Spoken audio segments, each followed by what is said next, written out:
السلام عليكم ورحمة الله وبركاته. أهلا بيكم يا فنانات في فيديو جديد في قناة كروشيه تيوليب. النهاردة هنعمل مع بعض أول اسكارفات الشتاء. عملت سكارف بغرز سهلة جدا وبسيطة، وأي حد مبتدئ يقدر ينفذها عادي. طبعا مجموعة الألوان اللي أنا اخترتها النهاردة زي ما حضراتكم شايفين. طبعا الألوان دي ترجع لحضراتكم، تقدروا تختاروا أي نوع خيط مناسب ليكم مع الألوان المناسبة ليكم. تمام. أنا النهاردة استخدمت خيط هيمالايا إفريداي مع إبرة رقم 4. طبعا تقدروا تستخدموا اي نوع خيوط. هعمل شرح سريع كده للسكارف. السكارف زي ما حضراتكم شايفينه مجموعة من الغرز، هي سهلة جدا وبسيطة، لكن هنعملها بترتيب معين. وزي ما حضراتكم شايفين ترتيب الالوان ازاي. عملت شراشيب صغيرة زي ما حضراتكم شايفين على الاطراف كتغيير، واللون اللي حضراتكم شايفينه ده على الاطراف ده غرزة منزلقة على الغرز. بعد ما انتهيت خالص من السكارف هنعمل شرح سريع بنموذج صغير من الالوان اللي انا اخترتها للتنفيذ دلوقتي، وهشرح كل خطوة بالتفصيل. طبعا الغرز اللي هتتكرر معانا انا مش هشرحها، انا هشرح الغرز المهمة والحاجات والطريقة بالظبط كانت ايه. وطبعا هقول لحضراتكم بالظبط انا الكوفية دي انا نفذتها بطول قد ايه وبعدد الغرز قد ايه. مبدئيا انا قلت لحضراتكم نوع الخيط والابرة. تمام. بدأت الكوفية ب 350 غرزة ورتبتها على حسب الغرز. وطبعا حاجة مهمة جدا ان احنا اصلا الغرز دي لازم يكون العدد 3 علشان يكون ترتيب الغرز صحيح. لكن انا كمان عملت في بداية السكارف ونهايته 3 عواميد من غير اي غرز خالص، وده طبعا علشان لما اجي اعمل المنزلقة على الاطراف تكون شكلها كويس ومتناسق. يعني بعد ما هخلص عدد الغرز والطول اللي انا حباه هزود من هنا 3 غرز ومن هنا ومن الناحية التانية كمان 3 غرز. وطبعا عايزة اقول لحضراتكم ان احنا بنشتغل السكارف ده بالطول، يعني عدد الغرز اللي حضراتكم هتبتدوا بيه هو ده هيكون طول السكارف معانا. تمام. دي نقطة مهمة جدا نخلي بالنا منها. لو حضراتكم بتتلخبطوا في العد ممكن نعمل سلسلة طويلة بطول السكارف اللي احنا حابينه، ونعمل مثلا 10 سنتي زيادة علشان ارتب غرزي بالظبط، وبعدين الباقي بفكه عادي جدا علشان ما عيدش الغرز من اول وجديد. طيب انا هعمل النموذج النهاردة 30 غرزة لشرح الغرز، وهعمل 3 عواميد من هنا و3 عواميد من هنا وكمان سلسلة ارتفاع. يبقى كده عدد الغرز معايا اللي انا هبدأ بيها النموذج 37 غرزة. حضراتكم هتشوفوا الطريقة بالظبط، وبعدين هنشتغل على حسب المقاس اللي احنا حابينه وكمان على حسب الخيوط اللي احنا هنشتغل بيها، ودي ملاحظة مهمة جدا. طيب هنبدأ مع بعض نعمل السطر الأول. السطر الاول زي ما قلت لحضراتكم عباره عن 37 غرزه هنعمل فيها نموذج صغير نشرح عليه كل الغرز اللي معانا في السكارف. طيب هنبدا ازاي؟ هنقول بسم الله ونبدا مع بعض نعمل سلسلتنا.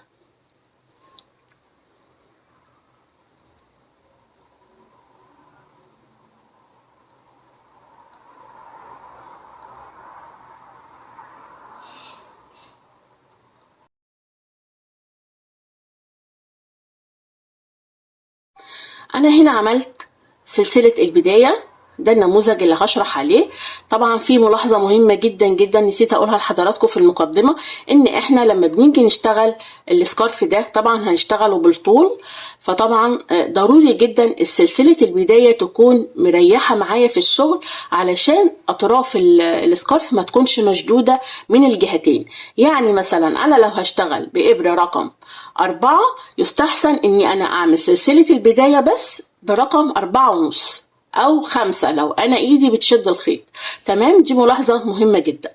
طبعا هعمل ايه دلوقتي؟ هاخد لفة على الابرة وهسيب اول غرزة. عملت 37 غرزة زي ما قلت لحضراتكم، وهلف سلسلة بتاعتي بالشكل ده كده، وهعمل اول غرزة نص عمود في الحلقة اهي.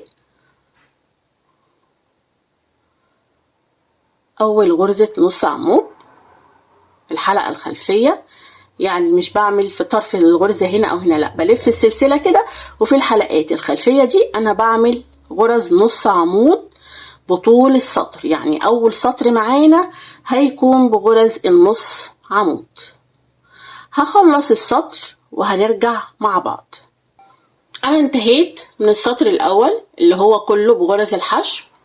هلف الشغل، مش هعمل غرز ارتفاع، انا محتاجة الاطراف تكون مستقيمة. هرتفع حبة بالسلسلة كده، وبعدين هدخل في اول غرزة تحت الحلقتين عادي جدا، وهعمل اول غرزة نص عمود، وكمان السطر التاني كله بغرز العمود، وكمان السطر التاني كله هيكون بغرز نص عمود تحت الحلقتين عادي جدا. هكمل السطر بنفس الطريقة اللي هو غرز النص عمود، ونرجع مع بعض. انتهيت من السطر التاني وهو بغرز النص عمود. طيب هعمل ايه؟ بلف الشغل عادي جدا. انا حبيت اعمل فكرة الغرز الحشو في بداية الاسطر، لاني انا حابة الاطراف تكون مستقيمة وكويسة علشان الشكل النهائي للسكارف. طيب هنعمل ايه؟ مش هعمل غرز ارتفاع، انا هعمل غرزة حشو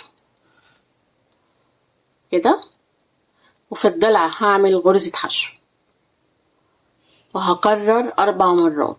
انا كده عملت 2، ادي كده 3، ادي كده 4، وده انا هعتبره اول غرزة عمود ب3 لفات.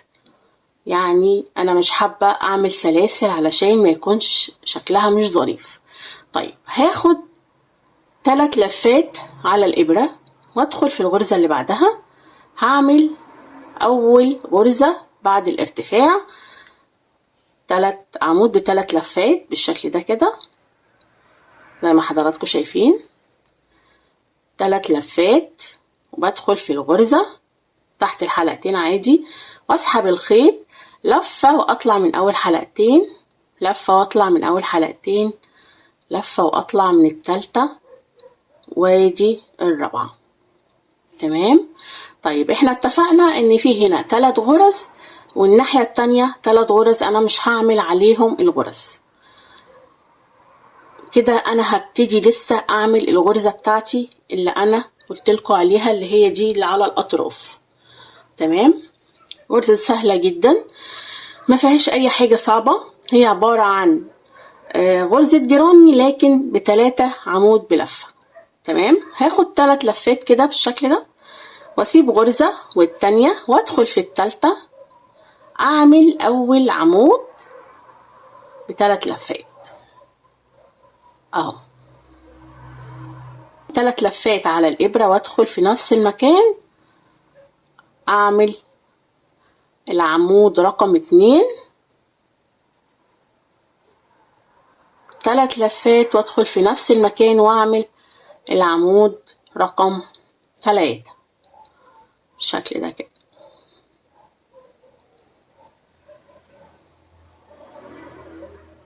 اهي شكل الغرزة معانا زي ما حضراتكم شايفين. هكرر نفس الغرزة 3 لفات، وبسيب غرزة 2، وفي التالتة ادخل اعمل 3 عمود ب3 لفات. عمود الاول، العمود التاني،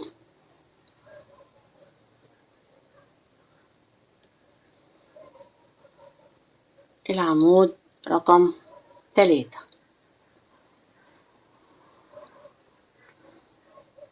تمام. هكرر نفس الغرزة لنهاية السطر، لكن اخر 3 غرز معانا هعمل فيهم 3 عمود ب3 لفات علشان يبقى البداية من هنا زي النهاية من هنا. تمام. هنكمل مع بعض السطر بنفس الطريقة ونرجع مع بعض. انا هنا كملت السطر للاخر وعملت الغرزة بتاعتي. اخر حاجة طبعا هنا انا هشتغل في اخر غرزة هسيب غرزتين،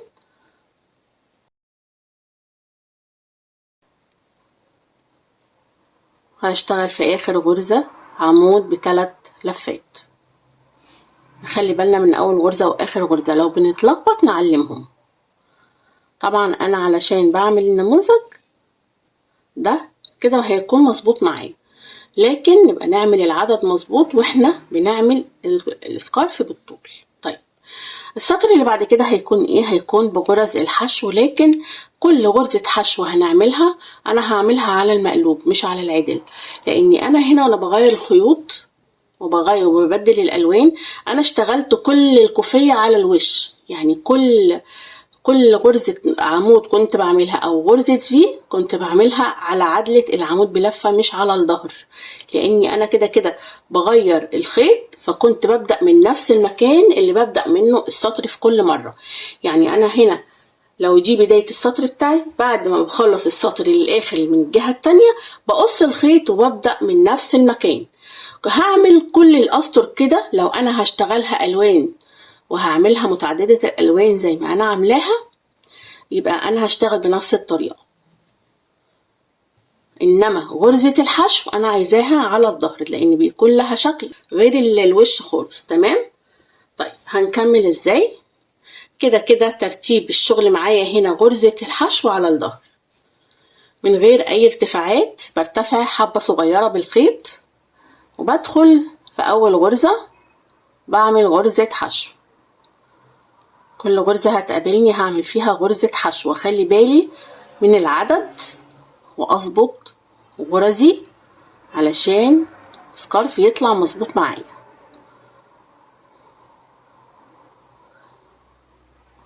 كل غرزة هتقابلني غرزة حشو لنهاية السطر.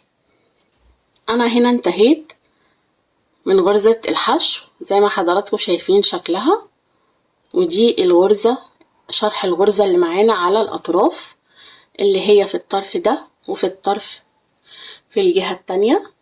تمام؟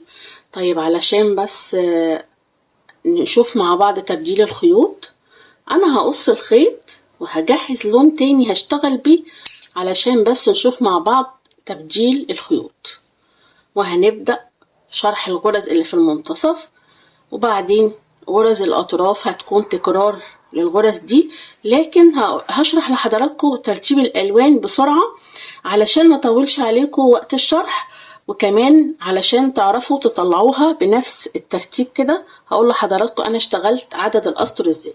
جهزت اللون الجديد، هعمل غرزة تثبيت واشد الجزء ده، وبعدين زي ما قلت لحضراتكم هشتغل على وجه الشغل ده كده، وجه الشغل معايا.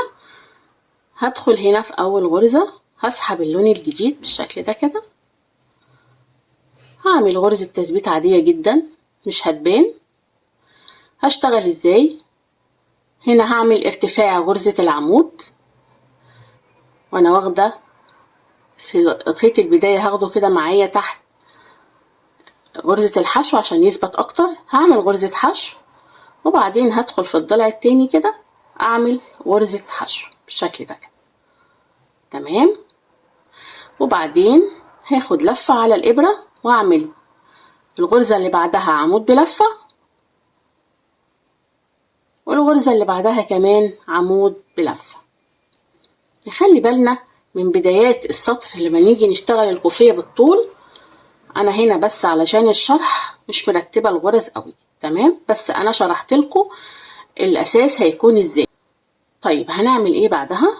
هاخد لفة على الابرة واسيب غرزتين بعد ما عملت 3 عمود بلفة في البداية، ونخلي بالنا ان دول هيكونوا ثابتين معانا من الجهة دي ومن الجهة دي. عشان كده بقول لحضراتكم سلاسل البداية نخليها بعدد غرز اكتر من اللي احنا عايزينه لحد ما نظبط عدد الغرز معانا. تمام؟ طيب هاخد لفة على الابرة واسيب غرزتين وادخل في اللي بعدها هعمل عمود بلفة،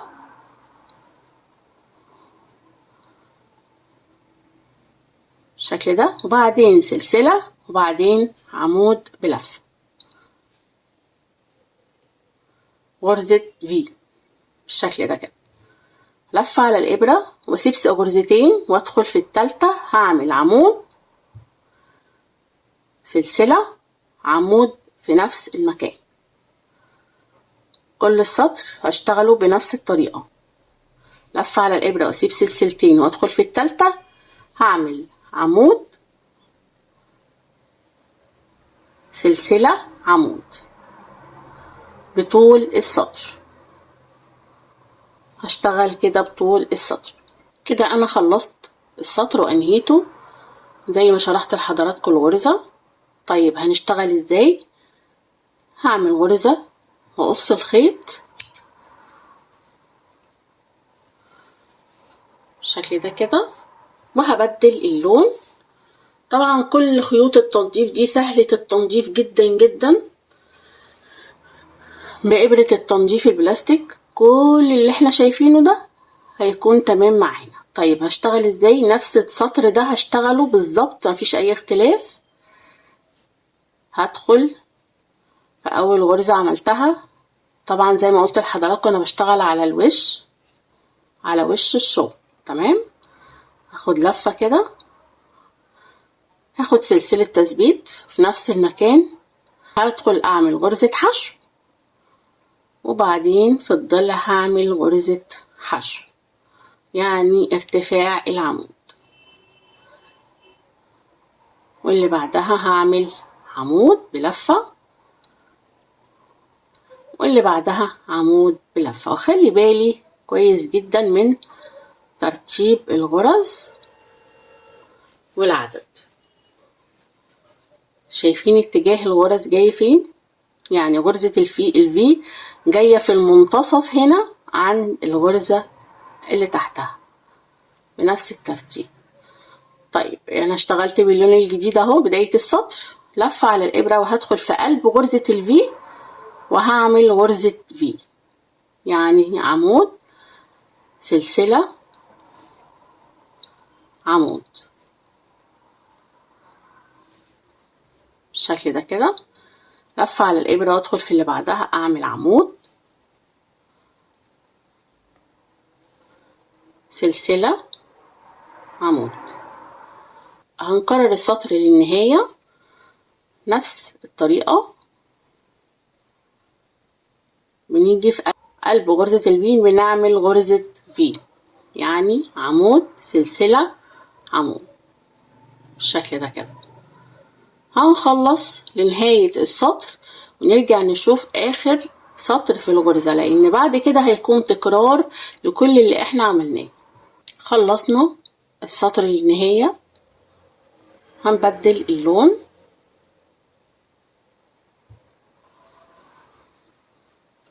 طبعا انا المفروض ان انا هكون محددة الالوان اللي هشتغل بيها ومحددة ازاي هشتغل.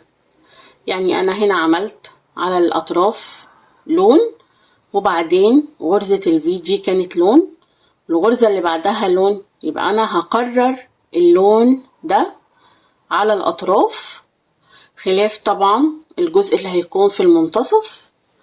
انا بقول لحضراتكم انا عملت الترتيب اللي عملته ده ازاي، انما الغرزة موجودة والشرح موجود، واللي حضراتكم شايفينه مناسب اعملوه. تمام. جهزت اللون اللي عليه الدور اللي هو تكرار للسطر ده. هعمل ايه؟ هدخل اعمل ارتفاع العمود، غرزة حشو،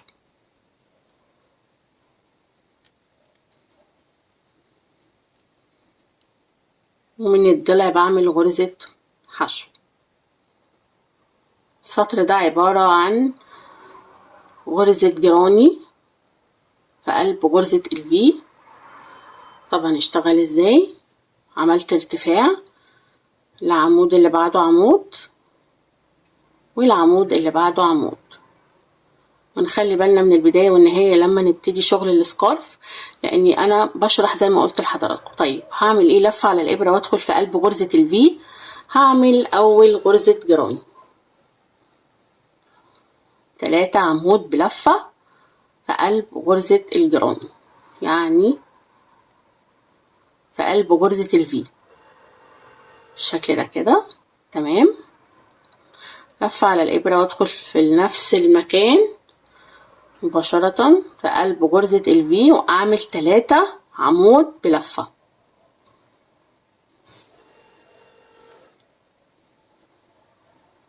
3 عمود بلفة اهو. هنكرر السطر بنفس الطريقة. هنعمل في قلب غرزة الفي غرزة جراني اللي هي 3 عمود بلفة. هنخلص السطر بنفس الطريقة ونرجع مع بعض.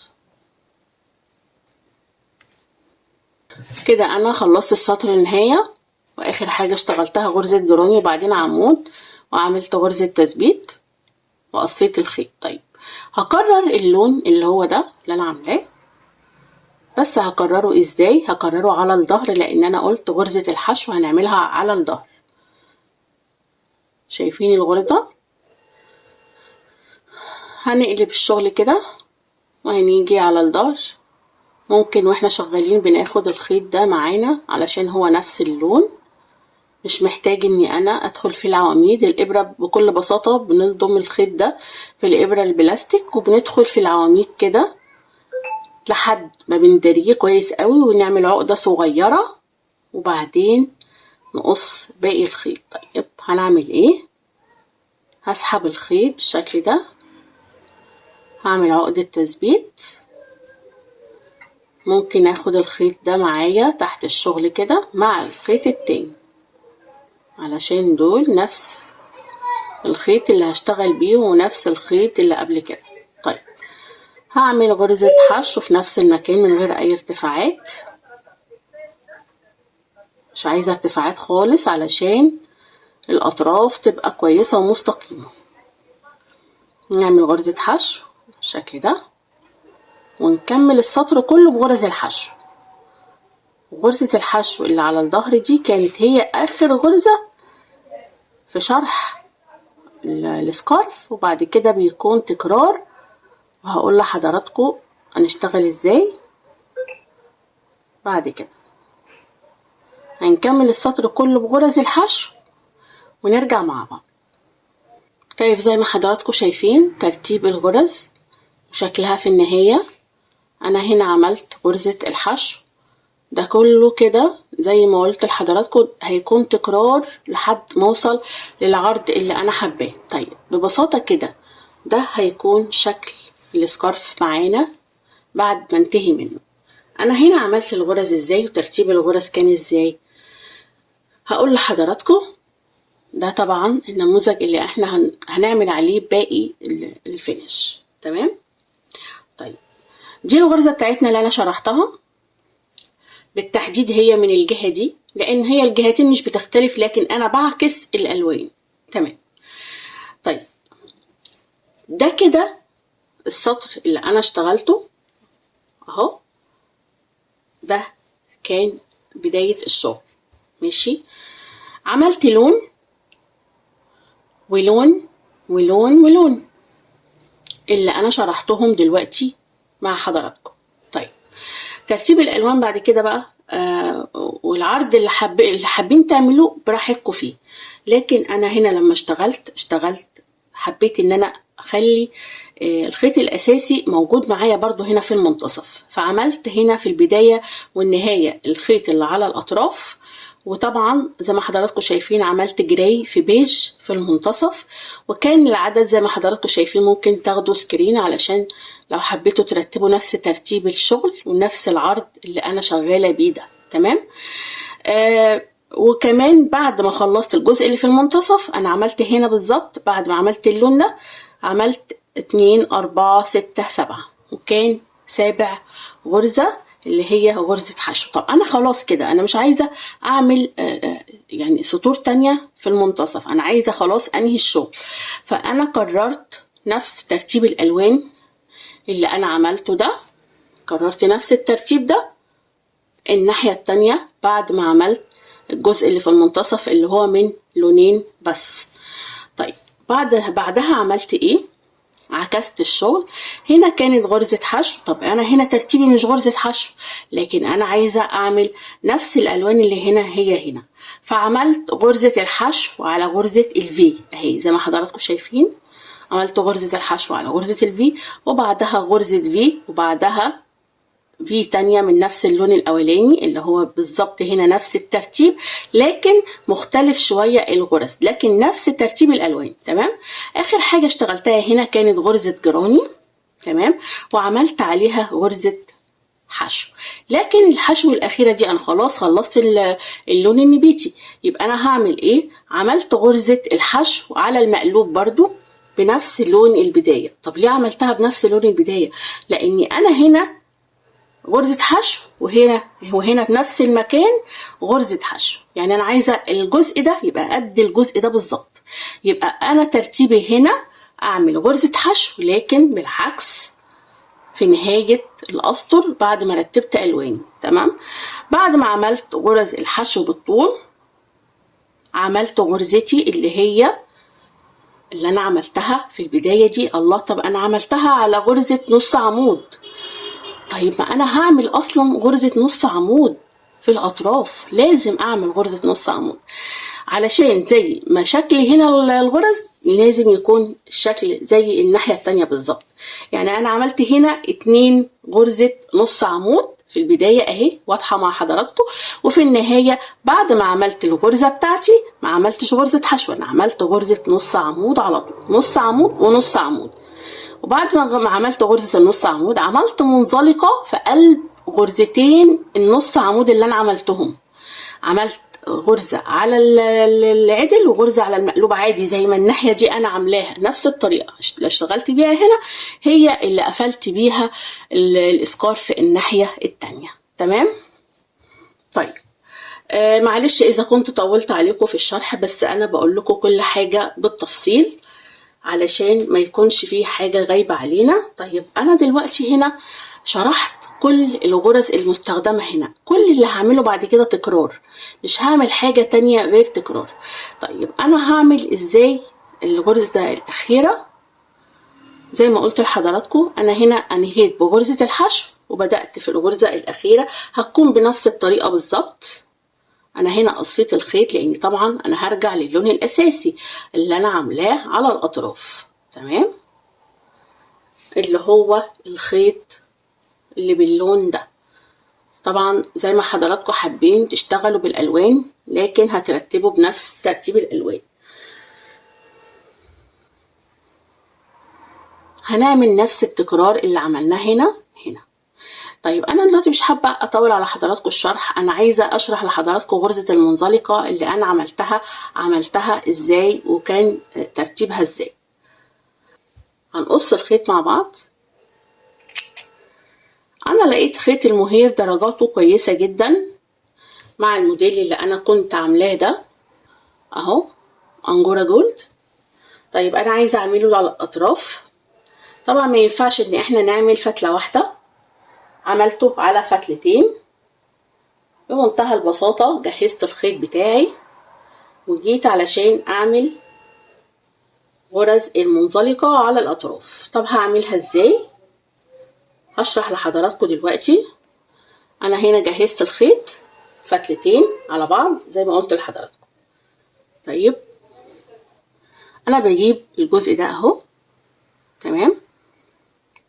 شايفين غرزة النص عمود والغرزة التانية في بينهم فراغ اهو، الفراغ ده اللي انا هعمل فيه غرز المنزلقة. بدخل هنا كده في الفراغ وبسحب اللون اللي انا عايزة اعمل بيه غرز المنزلقة، وهريح ايدي خالص وانا شغالة. كل اللي هعمله هدخل في الغرزة واسحب الخيط، طبعا الخيط بتاعي من الخلف، واعمل غرزة منزلقة. شايفين؟ سهلة جدا. بدخل في الفراغ اسحب الخيط من الخلف واعمل منزلقة، وانا بشتغل اخلي غرز المنزلقة كلها متناسقة مع بعض. شايفين الحلقات اهي بمنتهى السهولة. بدخل كده في الفراغ اللي قلت لحضراتكم عليه واسحب الخيط واعمل منزلقة، وهكذا الفراغ اللي بعده بفضل شغالة بنفس الطريقة منزلقة على الأطراف لحد ما اوصل للآخر هنا، علشان أعمل منزلقة كمان على الأطراف من اللي هنا واللي هنا، الطرف ده والطرف ده. هنكمل بنفس طريقة الشغل ونرجع مع بعض نشوف الجزء التاني. طيب أنا عملت على الأطراف كلها بطول القطعة غرز منزلقة. طب هشتغل ازاي؟ طبعا بعد ما بنضف خيوطي بعمل غرز المنزلقة براحتي.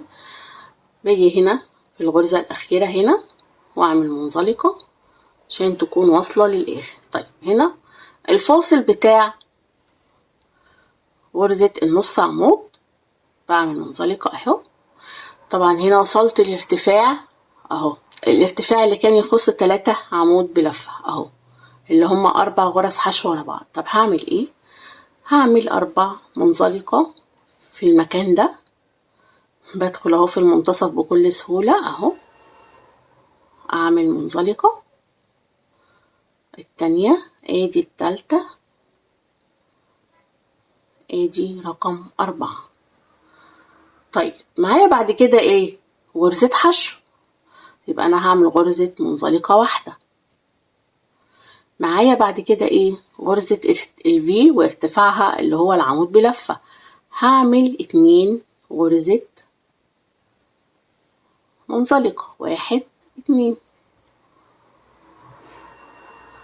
اللي بعدها نفس الغرزة، يعني 2 غرزة منزلقة اهي، 1 2 اهي. التانية نفس الارتفاع، يعني 2 منزلقة اهو، 1 2.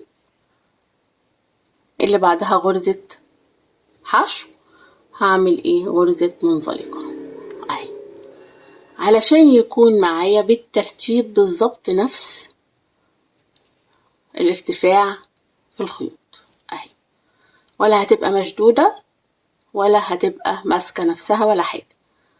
مش هتبقى ماسكة نفسها ومترتبة، لكن مش هتبقى مشدودة زي ما حضراتكم شايفين، لان انا بشتغل على ارتفاع اللي قدامي.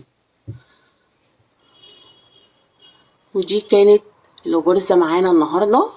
طبعا بعد ما بخلص كل ترتيب الغرز بنفس الشرح اللي انا شرحته لحضراتكم، بعمل غرزة المنزلقة بنفس الطريقة، ومن الناحية التانية ومن الطرف التاني نفس الطريقة اهي، من الطرف التاني نفس الطريقة. ده ظهر الشغل، شايفين ظهر الشغل زي وش الشغل. تمام. بعدها بعد ما بخلص خالص بعمل شراشيب صغيرة زي ما حضراتكم شايفين على الأطراف. بتمنى شرح النهاردة يكون عجبكم والإسكارف يكون عجبكم، والسلام عليكم ورحمة الله وبركاته.